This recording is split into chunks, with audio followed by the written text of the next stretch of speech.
Quick walk around on the Can-Am. Has one trip on it.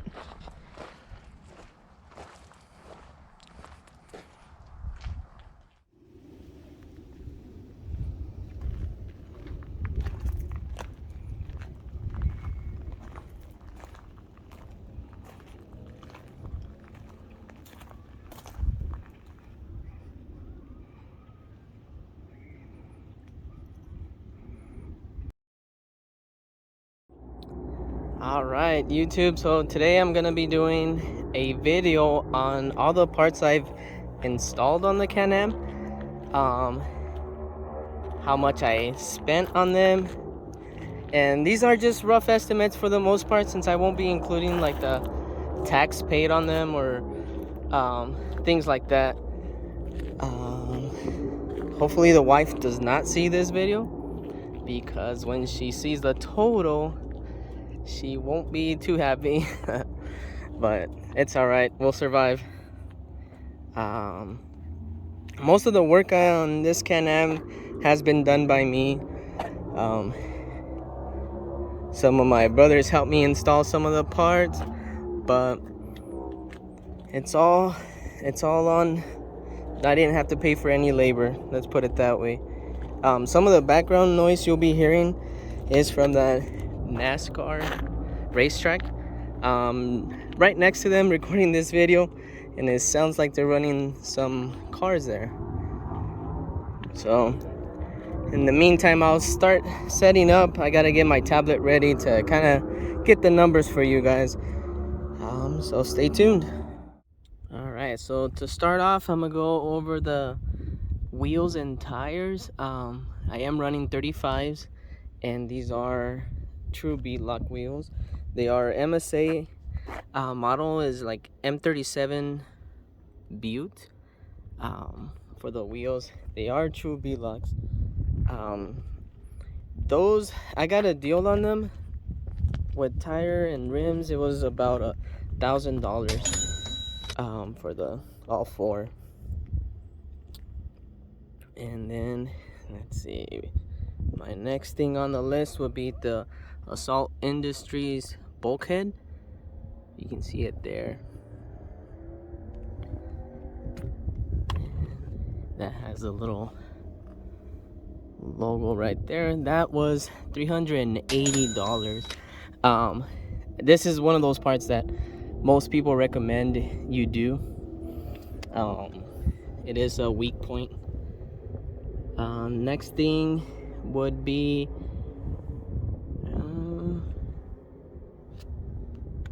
my RPM blow-off valve. That was $165. That one would be kind of hard to show you right now, but it's somewhere in there. And I'm just going down the list here, so I'll go back and forth on the Can-Am.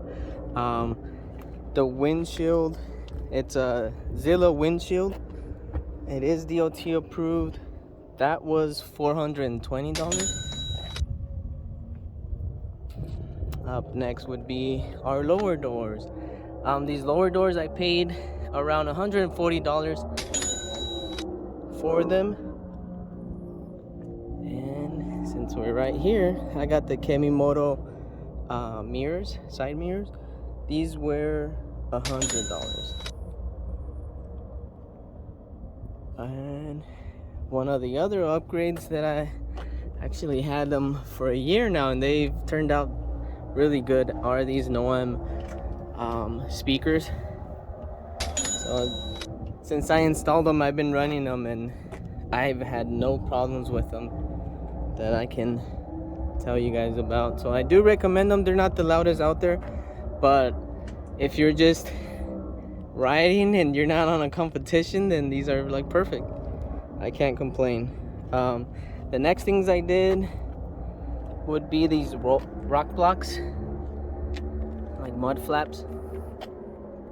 Those were 120. And then I got the Can-Am cooler. This was 400.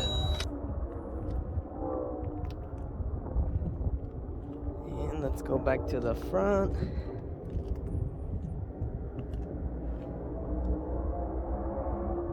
Got my CA shock tower brace.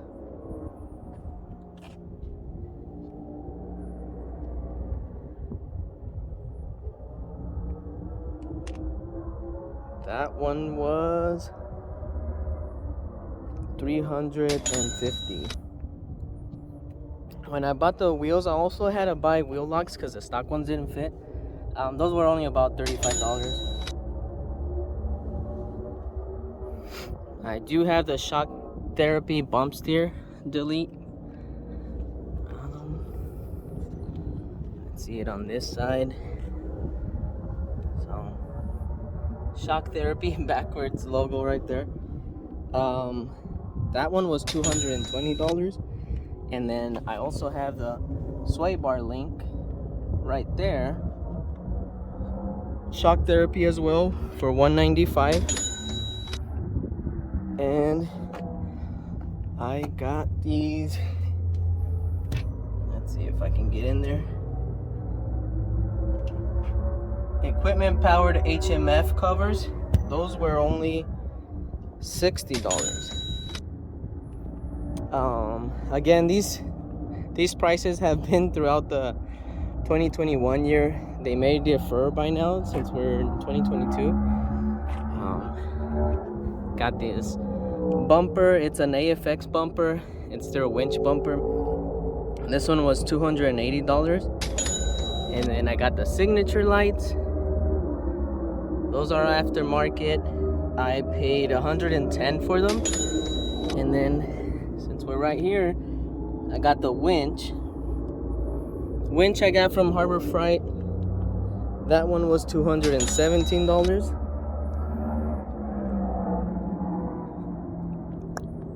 Let's see. And then we got the triple leg seat. This one I bought off of someone. It was in fairly new condition. This one I paid $650. So I'd say I got a really good deal on it. They usually go close to $1,000, but I got it for $650. I got the PRP seat belts. I got 2 of them, so they were like $200 for both. And then I got an Asus Racing seat belt, the 4-point harness. That one I paid $50 for. Let's see, our particle separator, KWT. That one I paid $400 for it. It's actually one of the newer parts I've installed. And can't miss out on these LMUTV radius rods. Those I paid $725. I also installed this Kemimoto battery post relocation kit. That one was $85. So I do really recommend that one for people because it just makes it easier if your battery ever dies. You can just jump it from the outside. And then I got the extinguisher and the extinguisher mount. I paid about $50 for both. I think I got this at Walmart. I can't really remember where I got it from, but it was one of those stores, either Walmart or Home Depot. The mount, it's a R1 Industries. I chose that location because it just seems like the easy access to get it. So far it's been a good mounting point. I also have this RPM catch can. That one usually runs for $190. And then we have the RPM cat delete right in there. This one was $310. About 3 of these parts RPM hooked me up with. I can't complain about their parts. They've been really good for my Can-Am. I think I got most of the parts. I guess I could include the tablet mount, I want to say that was like $100. And then I bought this tablet to go with it. It was about $200 with the case. So that's what I'm running for music, for my maps. I'm still messing around with the maps. So far, I've been mostly a fan of the Google offline maps. As a free version, I want to say. I haven't got into paying for a maps app yet, but so far that's what I'm using. I will eventually pay for one. And you can, I guess we can add the belt. I'm running the Evil belt at the moment. This is the OEM belt. That one was close to $200. I recommend everyone to have at least a spare belt, no matter where you go, because if that breaks, then you're pretty much done with the Can-Am. There's no moving it from there unless you're pulling it.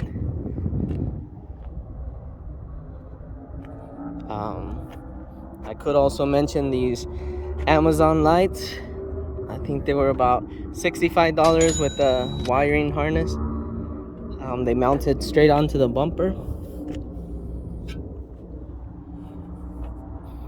That would include the harness and the switch.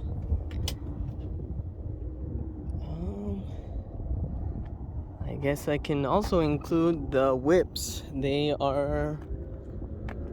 I'm only running one at the moment because one of the mounts is for the flag when I was at the dunes, but they're the Black Widow whips. They're like one of the cheaper versions, I'd say. I think for the pair of 4 feet, I paid $200. I am looking at 5150 whips at the moment. So those are upgrades that are coming. I have also, I'm not including it, but I have paid for a cage. I got cage and doors on the way. The only thing is, I'm still waiting on them. So I paid for them back in October, and they did have a wait time. It was like 12 to 16 weeks. We're close to the 16-week mark. So hopefully within this week or next week, I get some type of info or confirmation that it's done. But I'm not including that since I don't have it yet. It is paid for though. If you guys would like to know how much I spent on that cage, just comment on this video. Let me know if you want to know. But it was an insane amount. But I prefer to show you guys once and let you know what cage I got once I have it installed. Let's see. Oh, I didn't include the fenders. Let's see if I have it on here.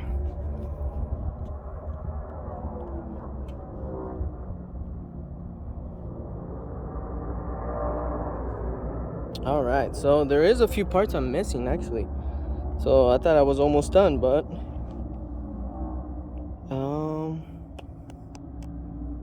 the fender flares I paid $177. They are not the OEM ones. I got them off of Amazon. They've been pretty good to me, good quality. I can't really complain, and I can't compare them to the original since I never had the original. I have this CRP plate. The CRP plate I paid about $145. And if you guys remember, I did the TLS kit on this. That was $100 for that kit. So from doing all the math on it, I am near $8,000. Let's see, $8,265. It's plus or minus on that.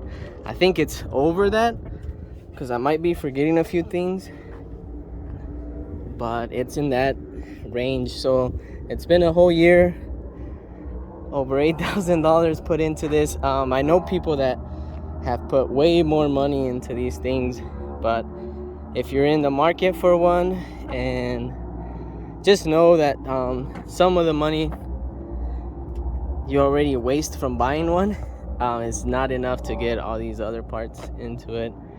I don't think these Can-Ams come ready to ride hard from factory. They do, I guess, but they're destined to break. So some of these upgrades I did are really important, and I'd recommend them, but it's not something you have to do right away. Just keep in mind, do your research. Let's see, and I'll leave it open for you guys. Let me know what you guys think I should do next, what kind of upgrades. I do have a few things in mind, and they're coming up, waiting on some parts, and I'll just keep doing those videos I've been doing. I am getting a lot of views, and the channel's growing, so we'll keep it up, keep doing these upgrade videos. I think I'm close to 1,300 miles. So it's been a fun time. I don't regret none of the things I've done to this. But yeah, I'll see you guys on the next video.